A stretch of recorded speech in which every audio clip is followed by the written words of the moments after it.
માતાજી, જય શ્રી કૃષ્ણ. કેમ છો? મજામાં ને? બધા મજામાં છો? મારા બ્લોગમાં તમારું સ્વાગત છે. જો આજે બનાવવાની છે મગની દાળ અને ચણાની દાળની બેની વળી. બે છે ને 4-5 કલાક પહેલાં પલાળી નાખી હતી અને હવે છે ને મિક્સરમાં કચરી કરી નાખું.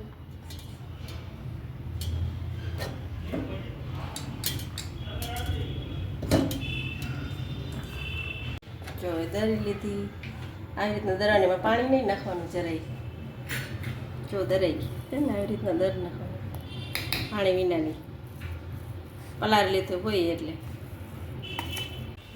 અને જો આ ચણાની દાળ ને મગની દાળ બે છે ને પલાળી લીધી 4-5 કલાક પહેલાં. પછી છે ને મિક્સરમાં જો આવી રીતના કરી નાખી અને આ આખો મસાલો કર્યો છે. એમાં છે ને જો વરિયાળી એટલે પછી મરી, જીરું ને ધાણા એ ખાઈ નાખે કચરા ને આમાં આદુ અને લસણ ને લીલી મરચી અને ડુંગળી મોરી છે અને લીલા ધાણા છે, ચણાનો લોટ છે ને આટલી નાખવાની અલગ રાખી.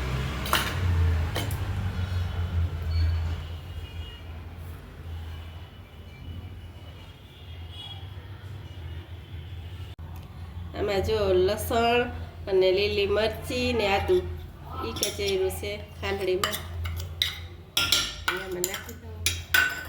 આમાં વરિયાળી, આખા ધાણા, જીરું અને મરી ખાંડા છે. આ ડુંગળી મોયરીશ.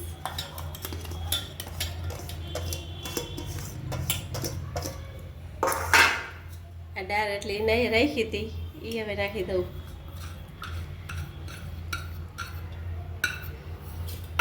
થોડો ચણાનો લોટ નાખી દઉં એટલે સરસ કડક થાય. લીલા દાણા નાખી દઉં.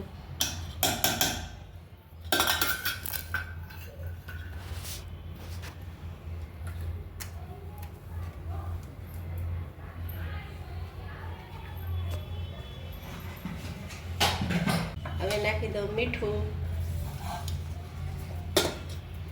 નાખીને છે ને ગરમ મસાલો નાખ્યો. તીખા સાટું થોડીક છે ને મરચાંને ભૂકી નાખી. લીલી મરચી તો ખાઈ લીધી તીખી. હળદર,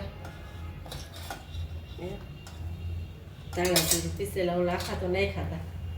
પછી મિક્સ કરી નાખું અને જો તેલ મૂક્યું છે હવે ગેસ ચાલુ કરી લઉં.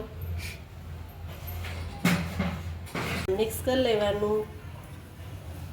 પછી વળી જેવો શેપ રાખવો હોય એવો એ રીતના તરી નાખવાનું.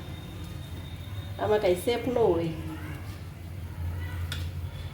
દાળ વળી મળે ને દાળ લારીમાં એવી બનાવીએ.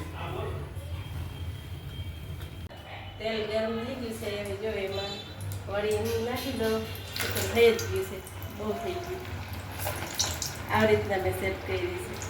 લારીમાં હોય ને એવી દાળ વળી હોય ને એવી રીતના ધીમા તાપે કરી નાખ.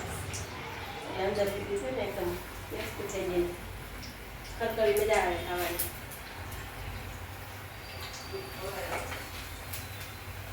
પછી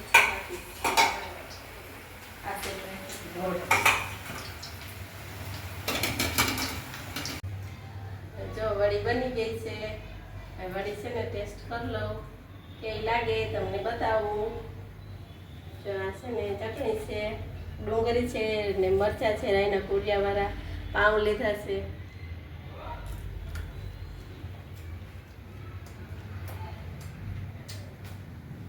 મસ્ત થાય છે.